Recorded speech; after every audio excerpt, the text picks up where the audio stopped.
రెస్టారెంట్లకి హోటళ్ళకి ఏడికి పోయినా తినే ముందు ఓ ఫోటో తీసి సోషల్ మీడియాలో పెట్టే రోజులలో ఇవి. కానీ ఈ కా నుంచి మనం తినేది ఎక్కడ తయారవుతుందనేది కూడా ఓసారి చూసి తింటే మంచిదేమో. ఎందుకంటారా? కమ్మగా తింటున్నాం కానీ లోపల దాన్ని ఎట్లా తయారు చేసి పాడబడుతున్నారో తెలియదు కదా. గందుకే చూడమంటున్నాం.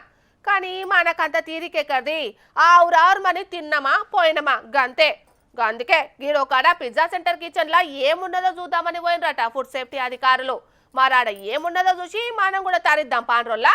అగో పిజ్జా తిందామని పోయిన కస్టమర్లకు బొద్దింకల స్పెషల్ సర్వీస్ ఇస్తున్నట్టున్నారు గదుల్లో. మరి అట్లున్నది ఈ పిజ్జా సెంటర్ ల వంటగదిని చూస్తే. పిజ్జా మీద చీజ్ ఎంతుందో తెలియదు గాని కిచెన్ ల బొద్దింకల పరేడు మాత్రం జోరుగా నడుస్తాందగో. గడువు ముగిసిన మసాలాలు, పాత సిరపులు, కాలం చెల్లిన డబ్బ రొట్టెలతోటి వంటలు చేసుకుంటా టేస్ట్ కు ఎక్స్పైరీ డేట్ ఉండదన్న కొత్త సిద్ధాంతాన్ని ఫాలో అవుతున్నట్టున్నారు కదా ఈ పిజ్జా సెంటర్ వాళ్ళు. ఇవాళ పట్నంలో ఆడాడ రెస్టారెంట్లు, హోటళ్ల తనిఖీలు చేసిండ్రు ఫుడ్ సేఫ్టీ ఆఫీసర్లు. అట్లా చేస్తుంటే బయటపడ్డది జూబ్లీ ఎన్క్లేవ్ ఉన్న ఈ పినోస్ పిజ్జా సెంటర్ ల ఈ సీను. ఫుడ్ సేఫ్టీ ఆఫీసర్లు పిజ్జా సెంటర్లు ఉన్న కిచెన్లకు సడన్ ఎంట్రీ ఇయ్యంగానే ఇగో ఈ రకంగా క్రిమి కీటకాల కార్నివాల్ నడుస్తున్నదట లోపట.